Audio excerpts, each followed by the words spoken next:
Hi there, Master Gardener trainees. This is part one of two, maybe even three modules for turfgrass issues that we face here in Central Florida. Sometimes people call these turfgrass problems. It doesn't have to be a problem, but we definitely do have some special issues that we need to discuss that'll make it really important for how you work with homeowners and maybe even some commercial clientele whenever they come in for some help with their turfgrass. I'm hoping some of this will even help some of you at home at the same time. So let's get started in our discussion about turfgrass identification first and foremost. So our modules, we want to identify the 4 common turfgrasses in our area, talk a little bit about some of the individual characteristics of some of these species and their cultural requirements, what they require to be happy basically in the landscape, and talk just a little bit about some of the environmental stresses and how that can impact overall turfgrass appearance and health. So from a characteristics and culture standpoint, a lot of people kind of vilify turf, and I don't think that's quite fair. They tend to think that it requires too much fertilizer or too much water in comparison to other things, and that's simply not the case. Most healthy turfgrass lawns, what we found through research, is that it actually requires very little to get by and do quite well. The problem lies in us thinking we need to go with Jim's Moron approach, where we put out too much fertilizer, too much water, and a lot of times too many pesticides, when in fact the problem is cultural, what we're actually doing to the turfgrass. Turfgrass can be very beneficial for the environment because it helps to control erosion, helps to reduce the runoff across the surface of the soil and leaching down through our sandy soil profile. It can add a lot of value to landscapes and property, slows the stormwater runoff so that it doesn't move as quickly. It can certainly reduce weed pressures as long as you have a very good healthy stand where sunlight's not able to hit the seed bank below in the soil. And it can also serve as a very good filter to remove a lot of contaminants that we put out into the environment. But it does have to be properly established so that it can survive and hopefully thrive. We don't want it to just get by. We want it to serve a desired function, and sometimes that's just to look pretty, but sometimes that's for athletic purposes or just to roll around in the yard with the kids or the grandkids or the dog. We also want to utilize it to protect water quality, and we can do really good sod establishment through the use of plugs, sprigs, seed, and sometimes sod as well, depending on the species. But it does have to be established at the right time of the year, and I think this is where some folks tend to make a very big mistake. So let's talk first of all about St. Augustine grass. It is our most widely used and very well adapted turf grass for home lawns, especially in our area, but all throughout Florida. It has relatively good shade tolerance, and I'm going to come back around to that in another module later on. Relatively good doesn't mean great. It means it can get by with a little less sunlight than most of our turf grasses. You think about Bahia grass, Bermuda grass, they need at a minimum of 8 hours of full sunlight. That means the heat of the day from 9 or 10 o'clock in the morning till 4 or 5 o'clock in the afternoon.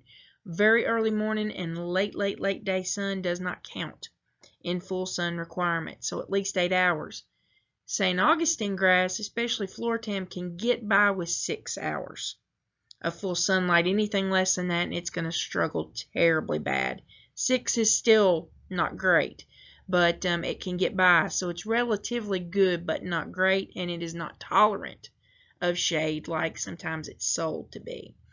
Has fairly good salt tolerance, so this is good in areas where we are along the coast and also where we're utilizing reclaimed water, which has a lot of salt in it. Tolerant of a wide range of pH ranges, which is really nice, especially in our area where our pH tends to be around 7, and most of our turf grasses wouldn't be real fond of that. Most prefer 5.5 to 6.5, but it can get by pretty well with a 7, maybe even a 7.1, 7.2. As long as we're trying to establish it when we have very, very long days and very high temps and a lot of moisture, so that's sun in the summertime, it's going to be able to establish very quickly. And again, one of the issues that we find is folks like to try to establish that in the fall or in the winter when the sunlight is very low and we're not getting very much rain, and there's a risk of some cold temperatures and cold damage. So trying to establish it at the wrong time of the year is one of the biggest mistakes that people make. Best time to establish it's May, June, July, even into August. And when it's growing very quickly in those environments, and especially in the summer, it is very, very happy and requires very little of us to sustain itself. So when it comes to optimal mowing heights, which is very, very critical for us, and again, some folks like to try to mow this too short and causes the turf to stress, which can then cause a variety of other problems leading to the moron approach. The optimal mowing height is 3.5 to 4 inches. That's where we know it likes to be happy.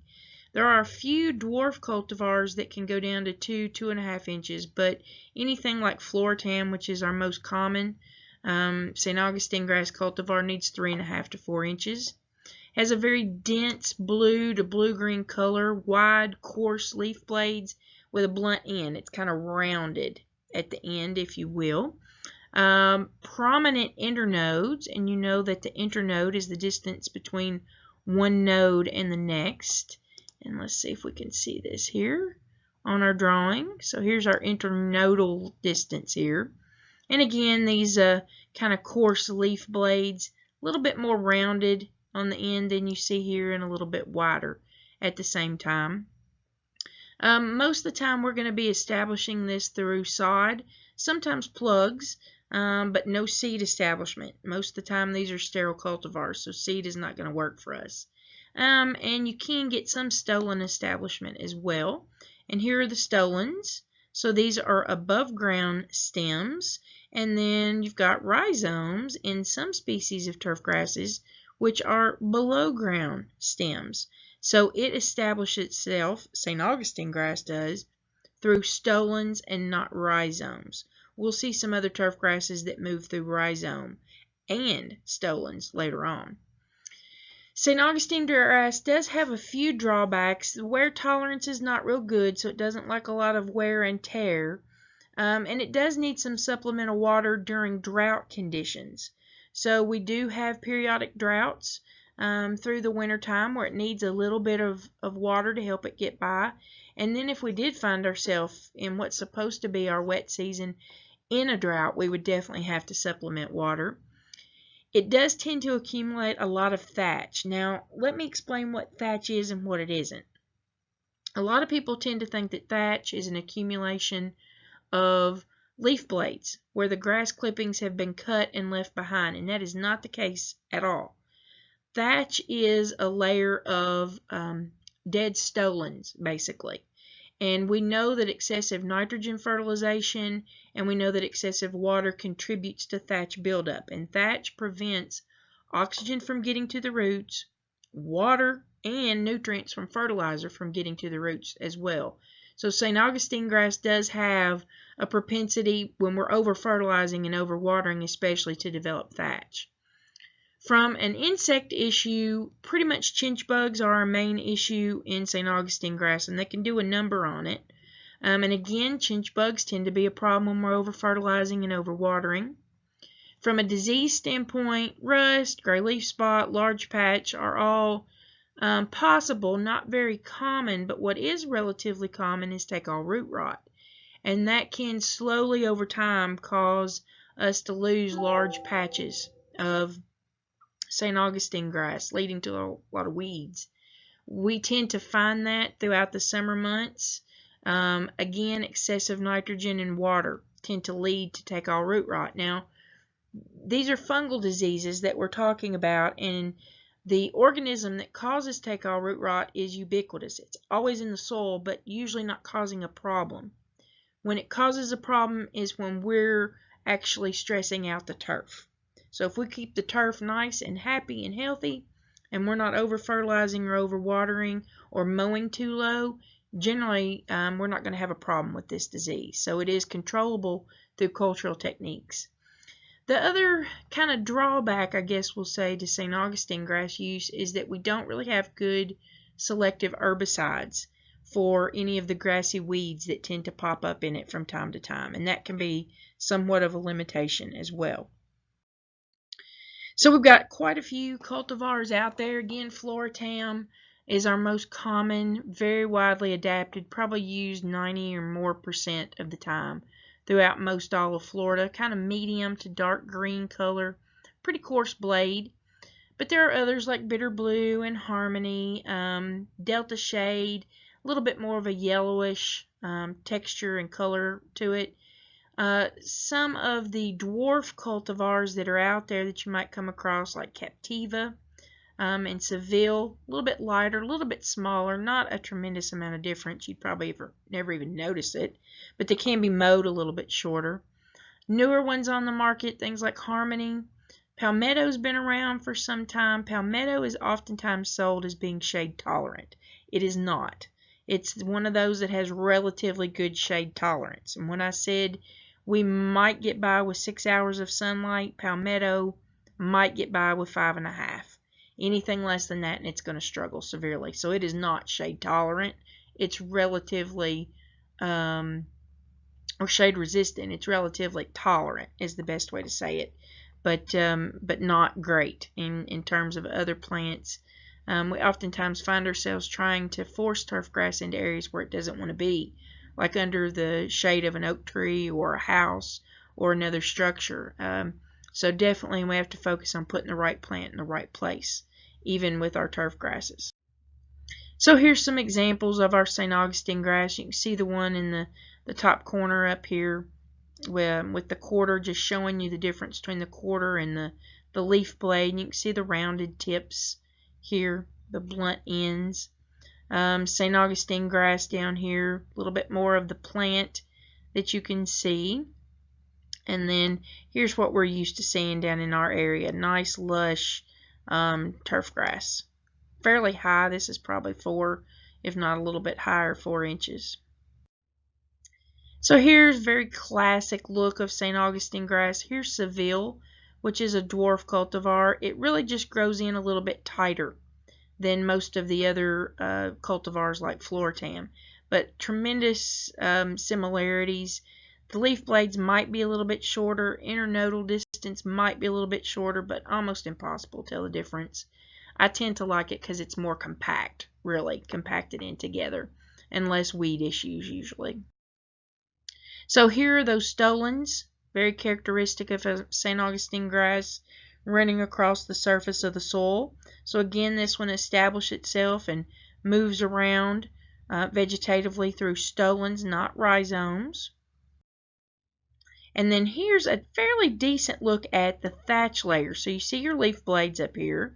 You can see under here all of these stolons, this brownish area, stolons, and then down here at the bottom is soil. So we'll try to run a line across here. Here's pretty much our soil layer from here down. And then up here is our living portion of the grass, but all of this in here is pretty much thatch. It basically becomes a spongy layer of slowly decaying stolons that prevents water movement and fertilizer movement down to the roots where it can be utilized. So sometimes we actually have to dethatch, where we come in and cut all this apart and remove it. A lot of times by hand removal, mechanical. And you'd be shocked as to how much can come out of a typical Floratam yard, just as an example, and still have so much green left behind. So zoysia grass, it's probably one of our next most popular cultivars, or not cultivar, species of turf grasses. Fairly coarse leaf, but it is finer, smaller, tighter than St. Augustine grass. Usually a medium to dark green color. It's really pretty, quite widely used. The mowing height's quite a bit different. You can take most of these cultivars down to 1.5 to 2.5 inches. Now Empire, which is arguably the most popular cultivar of zoysia, likes to be mowed a little bit higher at 2 to 2.5 inches, which I tend to like, especially in most of our typical home lawns in this area. Few disadvantages to this is it does have more disease potential, especially from things like uh, brown patch or large patch, especially when we're using too much nitrogen. Builds up a lot of thatch. Hunting billbug, and you can see this critter up here. Luckily, it's not nearly this big. These are teeny tiny. This hunting billbug is a piercing, sucking insect. You can see the proboscis here, and it just sucks the life right out of zoysia grass. So it can be a little bit of an issue for us. As far as water requirements, about the same amount as St. Augustine grass. And it's got some issues with nematodes, except with Empire. Empire is supposed to do pretty well with nematode issues. That again makes it fairly popular, especially in our area. Advantages, it can be maintained with slightly less nitrogen than St. Augustine grass, which is nice. Very dense, tight growth habit, very much looks like a carpet. And when you see it growing really nice and healthy, it is quite beautiful. Even used for athletic fields in some areas. You can take it down and mow it lower than St. Augustine grass. You can use a rotary mower, which is nice on something that looks finer bladed. Fairly moderate shade tolerance, and again, we're going to talk about this in another module, but we're looking at a good 7 hours of full sunlight, the middle of the day, that this needs to do well. And it does tend to establish itself fairly fast, but now wear tolerance is a little bit iffy. When it has had a lot of wear and tear, it tends to be a little slow to grow back in some cases. So Empire, most popular, very fine leaf blade, pretty good cold tolerance, relative shade tolerance, and fairly good wear resistance too, very popular. Meyer, which is probably the second most popular, is pretty cold tolerant. You can establish it through sod or seed in most cases, and this one will move itself around vegetatively through stolons and rhizomes, which is pretty nice. It means it moves a little bit quicker. So here's that really nice, dense carpet look that you see here with St. Augustine, or not St. Augustine grass, good grief, it's too early in the day, y'all.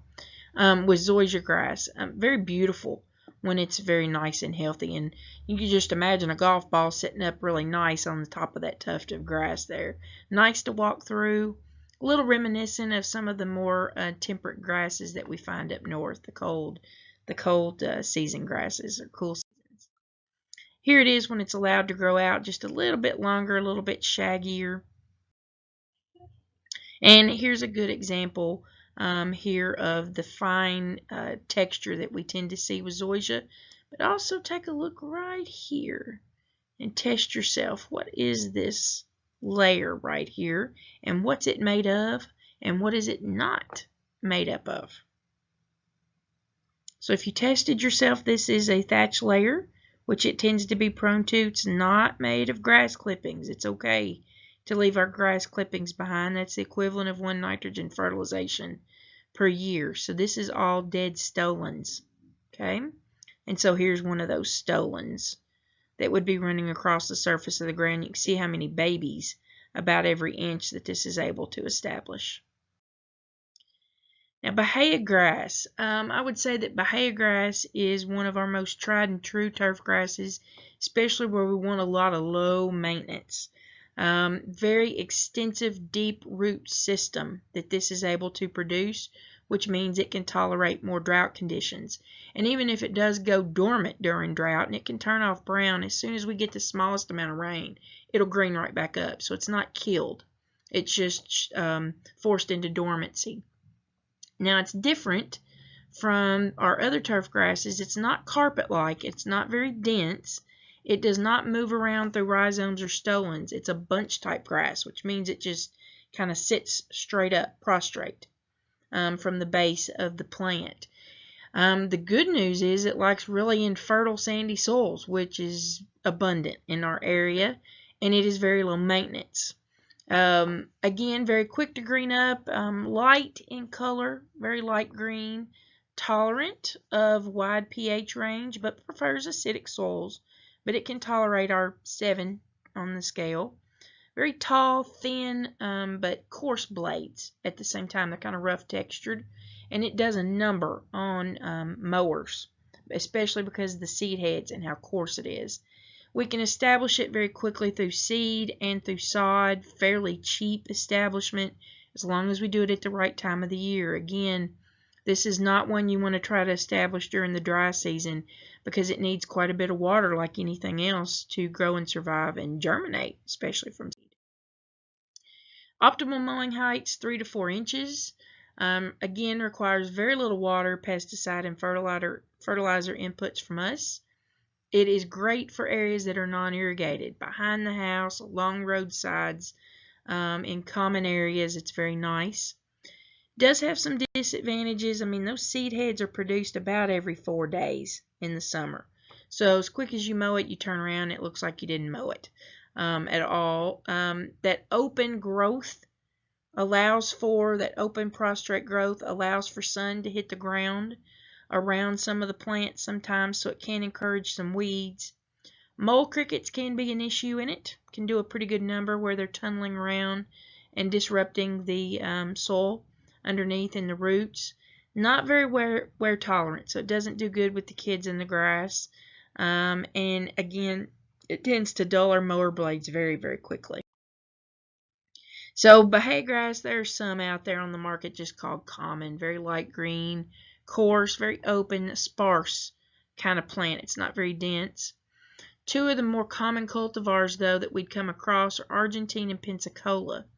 Now, Pensacola is very much more dense than the common Bahia. Darker green, a wider blade than Pensacola. Good cold and pest tolerance, and it is the best one on the lawns. You want to use it on lawns, not Pensacola. Now, Pensacola is widely found as well through seed, but that's best in our pasture grasses because it's very good stress tolerance. Narrow blades, longer blades, but produces a lot more seed heads. So we want to avoid Pensacola, even though we could buy the seed, and purchase Argentine for our home lawns. So here is examples of those big, large seed heads with Bahia grass. Very characteristic that you see up here. And you can see just gobs and gobs of seed heads very, very quickly, every 4 days. And then you can also see this bunch type of growth, or prostrate growth, not prostate. Goodness gracious. And here it is again showing that upright tendency and the ability to allow some sunlight to hit the ground, which can be a little bit of a disadvantage. And here's a little bit of a comparison between the Argentine on your right and Pensacola on your left. You can see it's much more finer bladed compared to the Argentine. Bermuda grass. I will discuss Bermuda grass because it can be used as a turf grass in our area around home lawns. It's more likely considered a weed by most folks, and once you get it, you're never going to get rid of it. But it can make a very good lawn as long as you're willing to let it go dormant in the winter. As soon as our light levels drop in early to mid-fall, it's going to go brown. It's going to go dormant, and it's going to stay that way until spring green up, probably in March, if not April. But very, very common. Coarse blades, long blades, short blades, fine blades, dwarf blades, all different kinds of cultivars. Yellowish to deep green colors on cultivars. Very vigorous growth. I mean, you blink and it's 5 times longer than when you looked at it 5 minutes ago. It can form a very dense carpet to relatively sparse turf, especially the old common Bermuda grasses. Very good wear tolerance, drought tolerance, salt tolerance, and it will certainly outcompete with weeds. But its main drawback is it's not very cold tolerant, and it's going to go dormant, and it's going to spread itself into other areas. It tends to be very aggressive. Establishes through stolons and rhizomes, so moves very, very quickly. Can establish through seed, sod, sprig, plugs, you name it, you can pretty much do it. And there are so many different cultivars on the market and hybrids of it that it makes it very common, but most of us probably recognize it as a weed. It tends to get everywhere we don't want it to be. And here's Bermuda grass and its propensity to produce all of those seed heads as well very, very quickly within just 2 or 3 days in some cases. Here's very typical blade of St. Augustine grass. Not St. Augustine grass. What am I doing, guys? Bermuda grass. And you can see how some can be very dense, others can be very sparse depending on the internodal length. And here again is just a little bit of another comparison between some of the different cultivars. Now from a cultural standpoint, again, we're going to focus more on another module in shade tolerance. But I do want to point out down here, I think if I remember correctly, this is zoysia grass, to show you in full sun compared to shade how the density of the turf is heavily affected. So this is a slight shady area, maybe 6 hours of full sun compared to 8 hours of full sun. How much difference that it can make. Irrigation is certainly an issue when it comes to our turf grasses. And again, we're going to cover this a little bit later on, but most of our turf grasses will require a 1/2 to 3/4 of an inch per irrigation event. We do have some water restrictions across Pasco County. If you're on potable water and you're irrigating your lawns, you're going to be restricted to 1 day a week. If you're on reclaimed, 2 days a week, and well water on 2 days a week. But no more than a 1/2 inch to 3/4 of an inch per application. I did not say per day. And you do have to calibrate your irrigation systems. I want you to take a little bit of time and think about how you would calibrate your irrigation system. I do think Jim has gone over that with you in some of his irrigation modules, but make sure you're very familiar with that strategy. Fertilization, again, most of the time we find ourselves fertilizing way too much and causing a lot of disease and insect problems in our turf grasses, but fertilization is usually on most all of these going to be very small amounts of fertilizer, usually won't need phosphorus. We're looking at maybe up to a 1/2 pound at most of slow release nitrogen per application, 3 to 4 a year through the summer months. We do not want to be fertilizing during the dormant months of the year through fall, winter, and early spring because number one, we tell the plants to grow when we fertilize it, and we don't want cold damage if it grows healthy young tissue that's very tender. And if it's dormant, it cannot take up the nutrients, and we're just contributing to non-point source pollution with those nutrients. So we're only going to be fertilizing through the summer months, basically late spring, maybe very early fall, as a winterizer with more potassium to get our roots through the winter. Pesticides, again, people are using those willy-nilly, they think they have an issue, but they've not identified what it is. And they start throwing out pesticides and fungicides when they don't need to. Very few fungicides is going to help in most of our turf grass situations. It's all about cultural controls and keeping it healthy and not stressed. Scalping tends to be a pretty good issue. Again, remember each of our different cultivars and species of turf grasses has a optimal mowing height. Most of the time that's 3 to 4 inches. Anything lower than that, we're going to do some harm. And also, remember, we don't want to be removing any more than 1/3, not 1/4, not 1/2, 1/3 of the leaf blade at a time, every time we mow. Mowing pattern is important. We want to try to prevent mowing in the same direction each and every time so that we're not getting ruts and we're not training the turf grass and getting areas of compaction over and over and over again. Keeping our mower blades very sharp. And again, those coarser seed heads tend to cause us to have to sharpen blades more frequently. But if we're ripping and tearing the blade, we're actually losing more water out of the plant and stressing the plant. We want a clean, straight, flush cut, and that's going to require a very sharp blade. Clippings, again, consider leaving the clippings behind. They do not contribute to thatch. They actually help a little bit with nitrogen fertilization.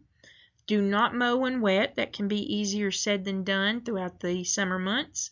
But if you do have to mow when it's wet, you got to break up those clumps of clippings. Otherwise, you will get a lot of disease in that particular area just because air can't move.